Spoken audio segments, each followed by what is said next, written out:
in HD starts now. Get away from the car. Get away. Oh, no. No, right in the front of my car. Oh, Lord, the front end. Well, a snow surprise crippling the Tennessee Valley, wrecks, bumper-to-bumper traffic, and near misses all morning and all afternoon. Tonight, many people are wondering, Amy, why school leaders decided to dismiss students in the worst of this mess. Good evening, everyone. I'm John Mercer. And I'm Amy Catcher. Thanks for joining us on this snowy night. Well, the snow and colder temperatures made road conditions, you saw it, a nightmare, and drivers, understandably, they're frustrated. Yeah, WDEF News' Eric Avenue spent hours on the roads covering the weather for us. He is now live from Amarillo Highway with the very latest. Eric?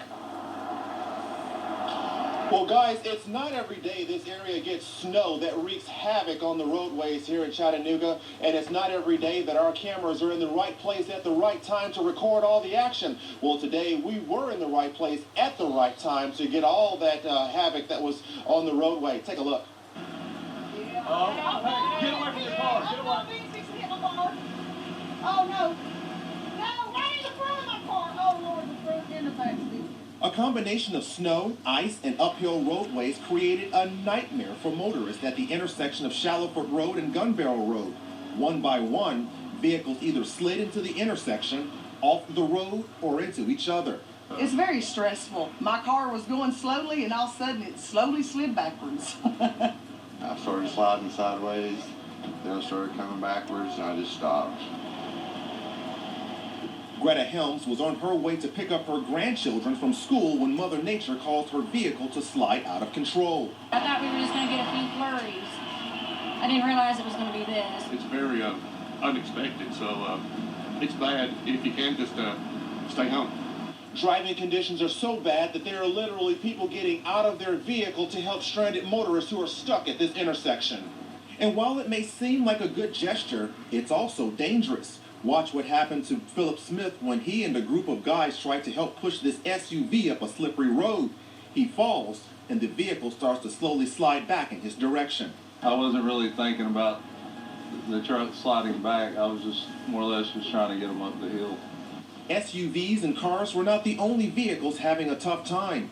For several seconds, this bulldozer slid down the street, and the driver had to lower the scoop to slow it down. Police had their hands full responding to accidents, and EMS trucks had their response time slowed down because it was very difficult for cars on the road to move over. And as more snow continued to cover the roadways, motorists began to get more and more frustrated. Where are the salt trucks at? TV station's here, but no salt trucks? What is this? On the interstate, the Illinois driver who was hauling this camper hit a slick spot and lost control of his vehicle. The camper became unattached and flipped over onto the shoulder of the road. Fortunately, the driver was not injured. Now, bear in mind, road conditions will only get worse as all this precipitation continues to freeze over. So your best bet is to stay indoors and only go out onto the roadway only if you really have to. Reporting live in Chattanooga, Eric Avier, WDEF News 12. All right, thank you, Eric. Well, school leaders across our region decided to cancel classes this morning. Yeah, but getting the children home was quite a challenge. WDEF News Hall's Caitlin Jones has more in our team coverage report. Caitlin.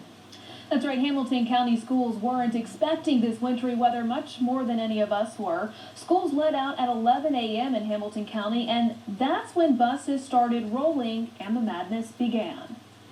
We will start indoor car rider dismissal at this time. Thank you. For students, it's never really been like this at our school. A snow day was a very pleasant surprise. Why are you excited? Because I've never seen it before. For those driving the students home, not so much. My fiance actually texted me and said they were getting out in 20 minutes. The roads are dangerous. I fishtailed coming off 24. School buses had a very hard time getting to schools and getting kids to their homes. Hamilton County School Bus Director Ben Coulter says around 7 buses wrecked, some with kids on them, and several were stuck for hours throughout the day. Some parents even had to come to the buses. In some cases, we've had the students call or the bus driver call from their cell phones to them to let them know that they can come get their child at the school bus because the school bus couldn't go into the neighborhood. The ultimate goal was getting children home safely. We're working through those on a case-by-case basis. I mean,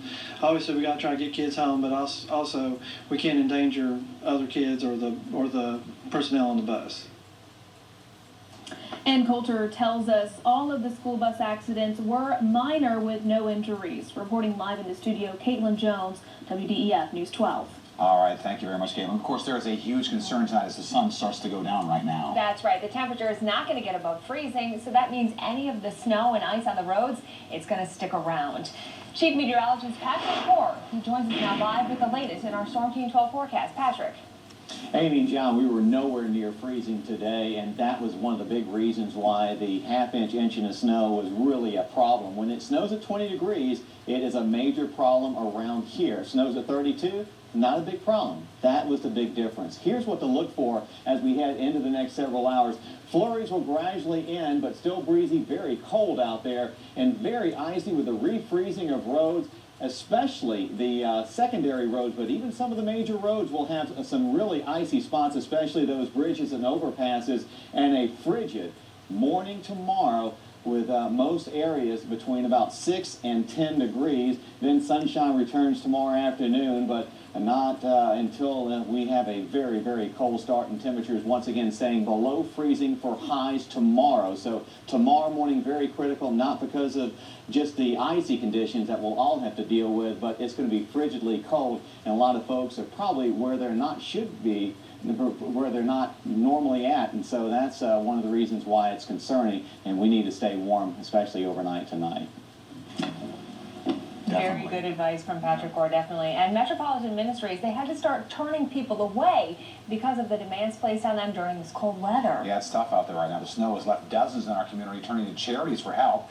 WDEF News' James Mahan shows us how the homeless struggle during this cold spell. You know, I live in a tent, and I got a bunch of tarps over it just to try and keep the wind from cracking, you know, through the tent.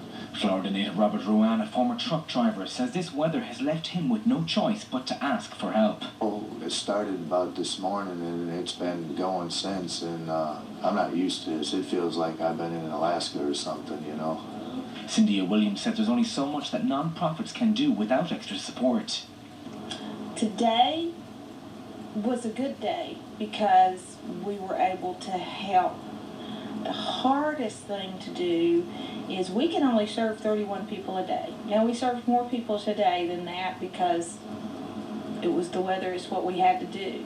The skeleton staff here at Metropolitan Ministries said that they've been inundated with these disconnection notices from folks who cannot afford to keep heat on in their homes. These are our neighbors. These are not strangers. These are our neighbors and our friends that are having a hard time.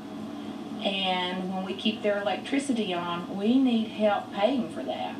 Homeless camps in Brainerd have been vacated, and Metropolitan Ministries are putting people up in local hotels in an effort to protect them from the cold. It's bad to see people in that situation, and, you know, especially people who's trying to make the best of it. You know, they're doing everyday life. And bread and food are at an all-time low, and staff say they will not be able to offer support until new supplies come in. In Chattanooga, Tennessee, James Mahan, WDEF News 12. Now, Metropolitan Ministries did add that it's important for communities to think about children and the elderly during this cold weather spell. That's always some good advice. Definitely, and the pets, too. Well, you know, plenty of schools have already announced that they are closed for tomorrow, for Wednesday. Here's a list we have so far. Athens City Schools, Catoosa County Schools, Walker County Schools, and Jackson County Schools all closed tomorrow. Also, Ray County Schools, Tryon City Schools, Whitfield County Schools, Polk County Schools, DeKalb County Schools, Fort Payne City Schools, and Bradley County Schools. Silverdale Baptist Academy, that's going to be closed, as will Dade County Schools. But we're not done yet. Hamilton County Schools, Grundy County Schools, Fannin County Schools, Cherokee County Schools will be closed tomorrow with a makeup date on Saturday. That's for Cherokee County Schools. Marion County Schools will also be closed.